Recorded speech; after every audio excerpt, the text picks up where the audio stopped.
So hi, this is Magma, and today I want to show you a little trick on how to do chord progressions on just one single sample track of the Electron Digitakt. In order to achieve this, what we're going to do is we're going to record in multiple chords and then use the trig conditions in the Electron Digitakt to sequence between or to alter our sequence and go to the different chords. So in order to do this, we need of course something connected, like your DAW that comes into the Electron Digitakt, some VST plugin, or as in my case the Korg Minilog, which is connected to the left input over here on the Electron Digitakt. So if I go to direct, I can see, okay, source is external left, and I just play some notes here. We're getting a signal, and then we just make sure that the threshold is high enough so that it doesn't start from the noise floor to record automatically, and then we can click yes and arm the track. I selected the number 5 track here, which is basically set to default settings. And I gotta play in some simple chords here on the Korg Minilog, like this here, and leave some breaks between the notes so that so it's easier for you to swipe between the start points of the different waveforms.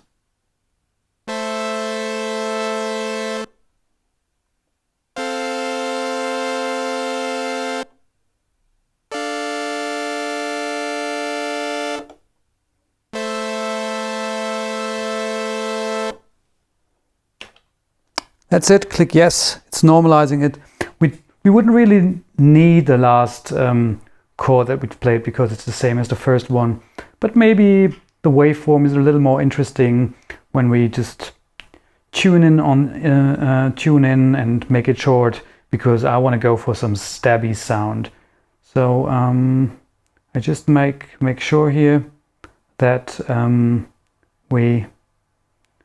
by rotating the C knob over here, that we can trim the waveform as we need it, and then we click yes to trim, and then again we have to click yes to save.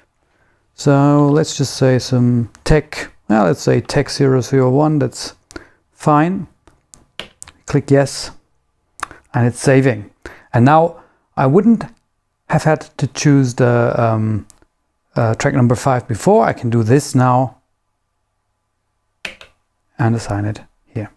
So in this case, when we play the note now,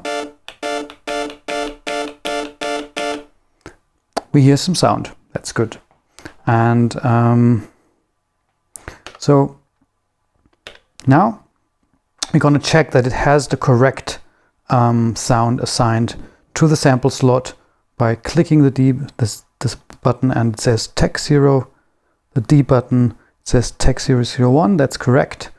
And as you can see here, the start point, I already had dialed these things in from a first test.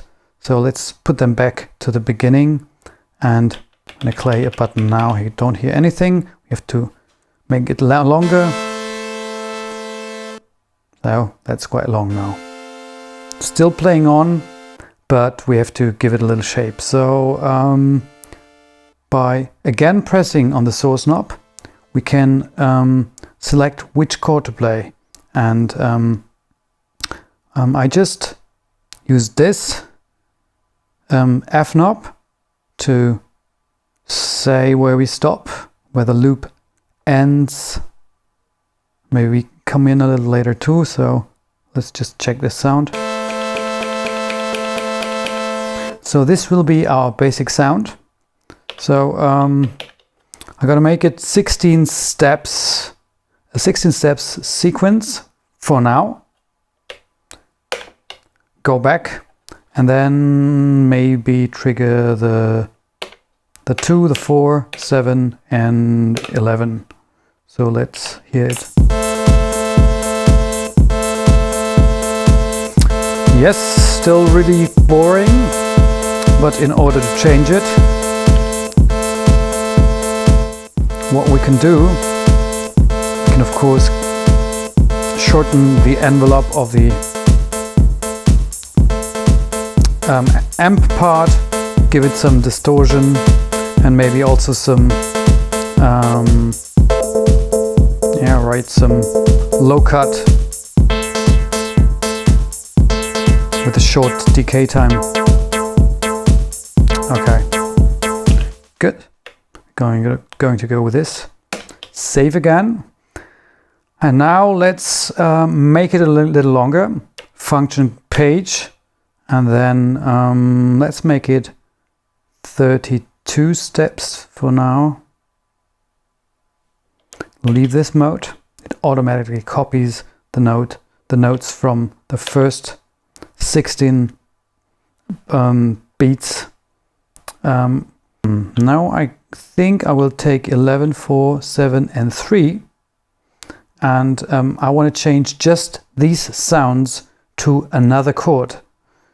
And I keep these pressed, I go to source, click it again, and just move the E start point to go into the second chord, maybe here where it's a little louder, and just check it out.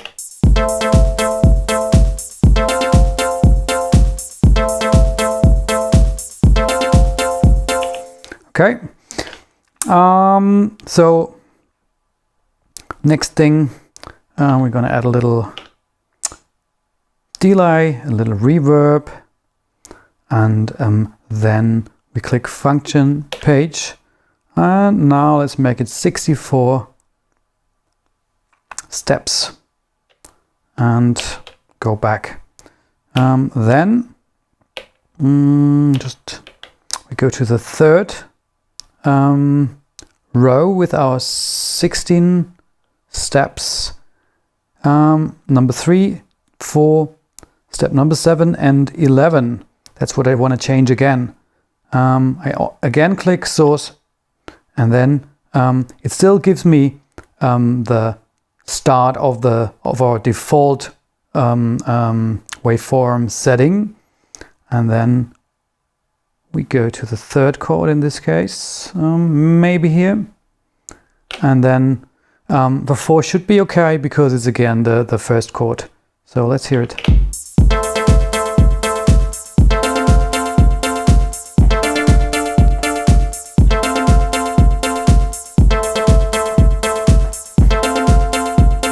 Okay.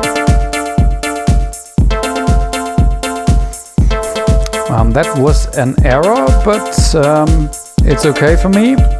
So as you can see right now, that's really easy.